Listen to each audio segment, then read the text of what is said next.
जय हिंद साथियों। आज की कक्षा प्रारंभ करें उससे पहले आपको बता दें कि यदि आप एमपी के किसी भी एग्जाम की तैयारी कर रहे हो, जैसे एमपी वर्ग 3, ग्रुप 2, सब ग्रुप 4 या जेल पहरी, तो आपके लिए बहुत अच्छा मौका है टेस्ट सीरीज लेने का, टेस्ट देने का। आपको क्या करना है, प्ले स्टोर से परीक्षा ऐप डाउनलोड करना है और उसके माध्यम से आपको टेस्ट सीरीज लेनी है। और विशेष आपको यहाँ पर ऑफर बता दें कि यदि आप हमारे कोड सेल्फ STD40 इसको यूज करेंगे तो 40% डिस्काउंट आपको मिलने वाला है। तो आप इस डिस्काउंट का भी लाभ ले सकते हैं और टेस्ट सीरीज खरीद करके अपनी परीक्षा की बहुत अच्छे तरीके से तैयारी कर सकते हैं। जल्दी करें इसको, क्योंकि केवल 200 स्टूडेंट के लिए ही यह ऑफर अवेलेबल है। चलिए अब आपकी कक्षा शुरू करते हैं। दोस्तों, हम सभी लोग चर्चा कर रहे हैं संस्कृत पेडागोजी के उन महत्वपूर्ण प्रश्नों पर जो कि आपकी परीक्षाओं के लिए बहुत उपयोगी हैं, बार बार पेपरों में आने वाले प्रश्न हैं। इसलिए अभी तक यदि आपने हमारे यूट्यूब चैनल टॉप 50 स्टडी को सर्च करके सब्सक्राइब ना किया हो तो इस चैनल को एक बार सब्सक्राइब कर लेना, क्योंकि पूरी तैयारी आपको सिलेबस के अनुसार आपके हर एग्जाम की यहाँ पर कराई जाएगी। तो चलिए शुरू करते हैं आज का प्रश्न। इसके पहले बहुत सारे वीडियो हमारे अपलोड हो चुके हैं, आप प्ले लिस्ट में जाकर के उनको जरूर देखें। निम्नलिखितेषु किम मूल्यम समाविष्ट कक्षाया संबंधम नास्ति, मतलब निम्नलिखित में से कौन सा मूल्य है जो समाविष्ट कक्षा से संबंधित नहीं है। ए, बी, सी या डी, 4 ऑप्शन है, जल्दी से आप बता दीजिए, मैं तो बताऊंगा। तो आपको बता दें, समाविष्ट कक्षा मतलब होता है सामूहिक कक्षा से संबंधित कौन सा मूल्य नहीं मतलब संबंध नहीं है। तो इसमें जो पहला ये उत्तर है सहानुभूति, ये नहीं है। बाकी सामूहिक कक्षा होगी तो परस्पर सहायम, परस्पर में सहायता का भाव होना चाहिए, सहयोग होना चाहिए और समानुभूति, ये 4 मूल्य आवश्यक हैं। ठीक है, अगला देखते हैं।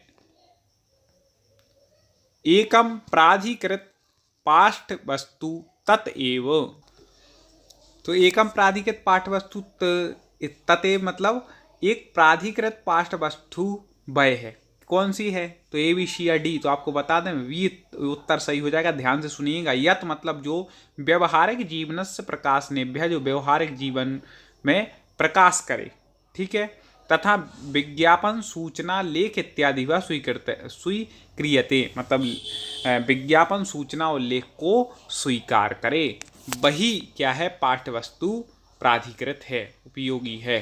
ठीक है, क्योंकि व्यवहार जीवन के लिए यदि उपयोगी नहीं है तो पाठ्य वस्तु किसी काम की नहीं। तो पाठ वैसे ही हो जो व्यवहारिक जीवन के लिए उपयोगी हो। अगला देखें, छात्राः अनुच्छेद संघटनम अवगंतुम समर्था भवेयु इत्यर्थम आवश्यकम। यहाँ कह रहे हैं कि छात्रों को अनुच्छेद संगठन करने में समर्थ होना चाहिए, इत्यर्थम आवश्यक, इसके लिए क्या आवश्यक है कि छात्र अनुच्छेद संगठन कर सकें। तो आपको बता दें कि इसका सही उत्तर हो जाएगा सी, शीर्षक वाक्यम, मतलब उसको शीर्षक, वाक्य का शीर्षक पता होना चाहिए। ठीक है, और विस्तार सहायम योजकानी च, उसके विस्तार में जो सहायक योजक हैं वो भी उसके पास होने चाहिए। ठीक है, आगे देखें, सतत व्यापक मूल्यांकनम, इससे संबंधित 1-2 प्रश्न आते ही हैं, याद रखिएगा। सतत व्यापक मूल्यांकनम इत्यनेन संबद्धा व्यापक इति संकल्पना छात्रस्य वृद्धि विकासांतर्गते खाली स्थान पक्षम ब्रवणोति, मतलब सतत और व्यापक मूल्यांकन के द्वारा संबंध सतत, हाँ 2 शब्द है इसमें, एक सतत और एक व्यापक। तो संबंध व्यापक इति संकल्पना छात्रस्य, जो व्यापक की यह जो संकल्पना है वह छात्रस्य वृद्धि विकासांतर्गते, मतलब छात्रों की वृद्धि और विकास के अंतर्गत खाली स्थान पक्षम ब्रवणोति, मतलब किस पक्ष को कहा गया है, किसके अंतर्गत, वृद्धि और विकास के अंतर्गत। तो आपको बता दें कि शैक्षणिक सह शैक्षणिक, मतलब शिक्षण, मतलब क्या हो गया, शिक्षण में शैक्षणिक पक्ष भी होना चाहिए और सह शैक्षणिक पक्ष, दोनों पक्षों से क्या होगा, उसको लिया गया है किसमें, सतत और व्यापक मूल्यांकन के अंतर्गत, व्यापक जो शब्द है उसकी वृद्धि और विकास में। आगे देखते हैं कुछ ऐसे ही महत्वपूर्ण प्रश्न। अगला है, सा कल कलम सकल कलम इति पद द्वंद्वे असत्यम अलंकार, कौन सा अलंकार है? ठीक है, पद द्वंद्व में तो आपको देख रहे हैं कलम कलम ये शब्द 2 बार आ रहा है, तो यहाँ पर आया दोनों का अर्थ अलग अलग होता है, तो वहाँ पर यमकम मतलब यमक अलंकार है। ठीक है, कौन सा है? यमक अलंकार हो जाएगा। आगे देखें, भाष्याध्यापका अप्रयत्नं छात्राणां सिद्धे मूल्यांकनं सततं करोति इति कथम वक्तुम शक्यते। क्या कहना चाह रहे हैं? जो भाषाध्यापक है वह बिना किसी प्रयत्न के छात्रों का ठीक है सतत मतलब निरंतर मूल्यांकन करता है। कथम वक्तुम शक्नोति, ये कैसे हो सकता है कि वो निरंतर मूल्यांकन करे बिना किसी प्रयत्न के? तो समय सारिण्याम भाषा कक्षावधि अत्यधिकम महत्वम कालम च प्राप्नोति। मतलब क्या कह रहे हैं कि समय सारिणी के अनुसार भाषा कक्षा की अवधि में अत्यधिक महत्व समय में वह क्या कर सकता है? भाषा कक्षा की जो अवधि है उसी समय में समय सारिणी के अनुसार वह उसका मूल्यांकन कर सकता है। ठीक है, आगे देखें सी 257वां, कंठ शुद्धि सुष्ठुच्चारणम लयः वेगः निर्गलता चैति कस्यांशः। क्या कह रहे हैं?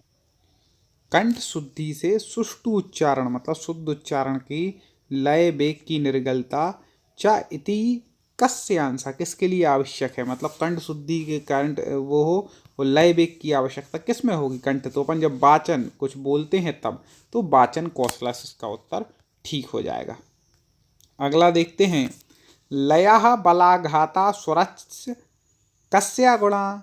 लय बलाघात स्वर ये किसके गुण हैं? तो लय हो, बलाघात, कहाँ रुकना है, किस लय में पढ़ना है, कौन से स्वर में, सब किसके हैं?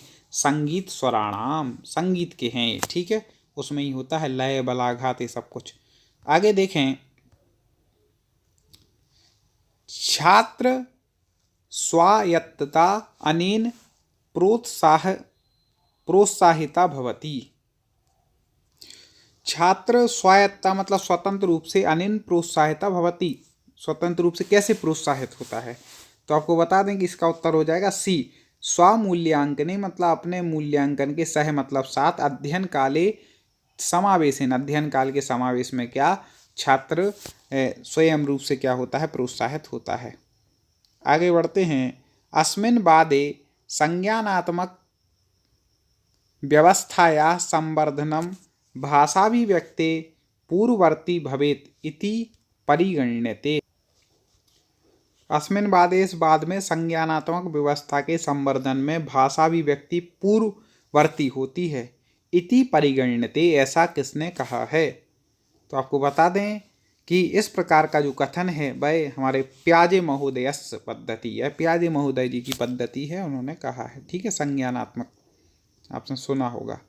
आगे देखें, भाषा बोध का नाम आद्यम कर्तव्यम मतलब भाषा के ज्ञान के लिए आद्यम मतलब पहला, कर्तव्य मतलब कर्तव्य है। कौन सा कर्तव्य होगा? 4 ऑप्शन दिए हैं। तो पहला जो कर्तव्य होगा वह होगा सी छात्राणाम संवहन कौशलाभिवर्धने सहाय मतलब छात्रों के संवहन कौशल में अभिवर्धन करे, उसकी कौशल में बढ़ाने में सहायता करे, तो वही भाषा बोध का पहला कर्तव्य है। मूल्यांकनम नाम किम, मूल्यांकन क्या नाम है? तो लक्ष्य सिद्धि मापनम मतलब लक्ष्य सिद्धि का मापन करना, यही क्या है? मूल्यांकन है। बहुत सरल है ये तो। आगे बढ़ते हैं, अगला ऐसे बहुत सारे महत्वपूर्ण प्रश्नों पर चर्चा करनी है। शिक्षणस्य आरंभ बिंदु प्रवर्तयितुं छात्राणाम अवबोधन दौर्बल्य गवेषणाय क्रियमाण मूल्यांकनम भवति। मतलब शिक्षण के आरंभिक बिंदुओं के प्रवर्तन में छात्राणाम मतलब छात्रों के अवबोधन की दुर्बलता का गवेषण मतलब खोज करने पर पता लगाने के लिए क्रियमाण मूल्यांकनम अस्ति। कौन सा सही मूल्यांकन होगा कि छात्रों के आरंभिक जो बिंदु हैं उसके प्रवर्तन में उनकी अवबोध की दुर्बलता का पता लगाया जा सके? तो आपको बता दें वह होगा निदानात्मकम मतलब निदानात्मक मूल्यांकन। इसी प्रकार के प्रश्न आने वाले हैं आपके टेट एग्जाम में, इसलिए मैं कह रहा हूं कि ऐसे संस्कृत पेडागोजी की आप प्रश्न जो संस्कृत भाषा में हो और थोड़ा सा लेवल कठिन हो, कंपटीशन बहुत ज़्यादा है, इसलिए पढ़ाई बड़े अच्छे से करनी पड़ेगी। अगला देखें, पाठचर्यायाः ऊर्ध्वगामी प्रतिमानम इत्यनेन अभिप्राय अस्ति। मतलब पाठचर्या जो होती है, पाठचर्या आप सभी लोग जानते ही होंगे, क्योंकि बीएड डीएड किया है तो वो तो जानकारी होगी, उसके बिना तो कुछ होगा नहीं। ठीक है, तो वो तो जरूरी। तो पाठचर्या ऊर्ध्वगामी प्रतिमानम, मतलब जो उसके ऊर्ध्वगामी प्रतिमानम इत्यनेन अभिप्राय अस्ति, उससे क्या अभिप्राय है। ठीक है, पाठचर्या के ऊर्ध्वगामी जो प्रतिमान है उससे क्या अभिप्राय है, तो उससे यही अभिप्राय है कि छात्रा मुक्त वातावरण, मतलब छात्र मुक्त वातावरण में वैविध्यपूर्ण गतिविधिषु, मतलब विभिन्न प्रकार की गतिविधियों में भागम स्वीकृत पठेयु, भाग लेकर के पठेयु मतलब पढ़ना चाहिए। यही क्या है, ऊर्ध्वगामी प्रतिमान है पाठचर्या का। ठीक है, आगे बढ़ते हैं। ये महत्वपूर्ण, बिल्कुल वेरी आईएमपी लगा लेना ये वाला प्रश्न। ठीक है, क्या कह रहे हैं, पाठचर्या विकासस् सोपान क्रमः अस्ति, मतलब पाठचर्या के विकास के सोपान का क्रम है। एक क्रम कई बार पूछा गया है, मैंने देखा है, मैं इसलिए बोल रहा हूँ ये महत्वपूर्ण है क्योंकि कई बार पूछा गया है। और मेरा एक निवेदन कि यदि आपने अभी तक पिछले वीडियो ना देखे हों तो टॉप 50 स्टडी हमारे इसी यूट्यूब चैनल की आप प्ले लिस्ट में जाइए और वहाँ पर संस्कृत पेडागोजी के, संस्कृत व्याकरण के, गद्य पद्य के सब महत्वपूर्ण प्रश्न वहाँ पर दिए हैं, प्रैक्टिस सेट दिए हैं, जैसे पेपर के लिए उपयोगी सब कुछ दिया है। तो मेरा निवेदन होगा आप वो पढ़ लीजिए। चलिए, तो अब आपको इसका उत्तर बताएं कि क्या हो जाएगा। पाठचर्या विकासस्व सोपान का उत्तर कमेंट में आप लोग तो दे ही रहे हैं, मैं आपको बता दूं कि बी ठीक हो जाएगा। आवश्यकता विश्लेषण, लक्ष्य निर्धारणम और पाठ वस्तु चयनम आकलनम, पाठ वस्तु का चयन और आकलन, यही क्या है, पाठचर्या के विकास के सोपान है। सब बीएड डीएड में पढ़ा है, वो ही इसमें काम में आएगा। मुख्य रूप से डीएड में आपने पढ़ी है, क्योंकि प्राथमिक शिक्षक के यदि दे रहे हैं तो डीएड के बहुत महत्वपूर्ण है। वैविध्य पूर्णानुभवानां कृतेः का उत्तमा मार्गः, क्या कह रहे हैं, वैविध्य पूर्णानुभवानां मतलब वैविध्य पूर्ण अनुभव के लिए कृते मतलब लिए, कहा उत्तम मार्ग, उत्तम मार्ग क्या है। यदि विभिन्न प्रकार के आपको अनुभव प्राप्त करना है तो उसके लिए उत्तम मार्ग कौन सा हो सके, काल्पनिक शब्द तो हो ही नहीं सकता। ठीक है, तो यहाँ पे देखें, हाँ 4 नंबर पर डी, वास्तविकानी वस्तुनि, वास्तविक जो वस्तुएं हैं उनसे ही अपन क्या कर सकते हैं, वास्तविकता से ही वैविध्यपूर्ण अनुभव को प्राप्त कर सकते हैं। आगे अगला है, ये भी महत्वपूर्ण है, कस्यामपि संस्कृत कक्षायाम, किसी संस्कृत कक्षा में अधिकाधिकम संस्कृत प्रयोगेन लाभा भवति, अधिकाधिक संस्कृत का प्रयोग करने से लाभ होता है। क्या लाभ होता है, यदि किसी संस्कृत की कक्षा में ज़्यादा से ज़्यादा संस्कृत भाषा का प्रयोग कर रहे हैं तो ये इसका उत्तर ठीक हो जाएगा। सहज संस्कृत प्राप्त्यर्थम, संस्कृत प्राप्ति के लिए सहज हो जाएगा। संस्कृत परिवेशस्य निर्माणम भवति, क्योंकि संस्कृत परिवेश का वहाँ पर निर्माण होगा, उसका प्रयोग करेंगे तो उन्हें संस्कृत भाषा सीखना सरल हो जाएगा, वो आसानी से उसका बोध कर पाएंगे।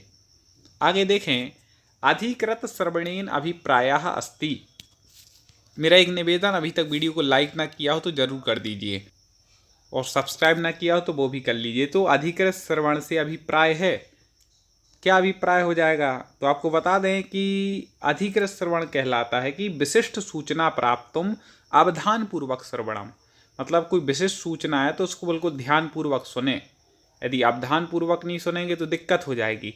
तो यही क्या है, अधिकृत श्रवण है, इसी से अभिप्राय है।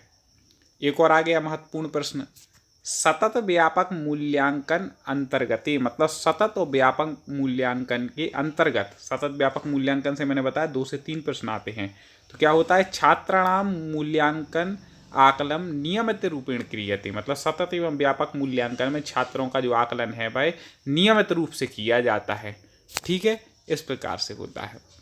आगे देखें, सृजनात्मक पठनस्य उदाहरणम, सृजनात्मक पठन का उदाहरण है। ठीक है, सृजनात्मक पठन, सृजनात्मक मतलब नई, एक प्रकार से भिन्न, तो भिन्न दृष्टिकोणेन नाटकीकरणम भूमिका निर्वहणम पुनर्लेखनम च, समझ गए होंगे आप लोग, मतलब कह रहे हैं कि भिन्न दृष्टिकोणेन नाटकीकरणम भूमिका निर्वहणम, मतलब भिन्न दृष्टिकोण से नाटकीकरण की भूमिका का निर्वहन, और चा मतलब और पुनर्लेखनम, यही क्या है, सृजनात्मक पठन का उदाहरण है। ठीक है दोस्तों, बहुत महत्वपूर्ण प्रश्न है। पेपर से पहले आपको पूरे प्रश्नों को रट लेना है और हमारे यूट्यूब चैनल टॉप 50 स्टडी को सब्सक्राइब करके जुड़े रहना है। आगे पुनः ऐसे ही महत्वपूर्ण प्रश्न निरंतर ला रहे हैं। 500 प्रश्नों का लक्ष्य है। पुनः अगले वीडियो में मुलाकात करते हैं।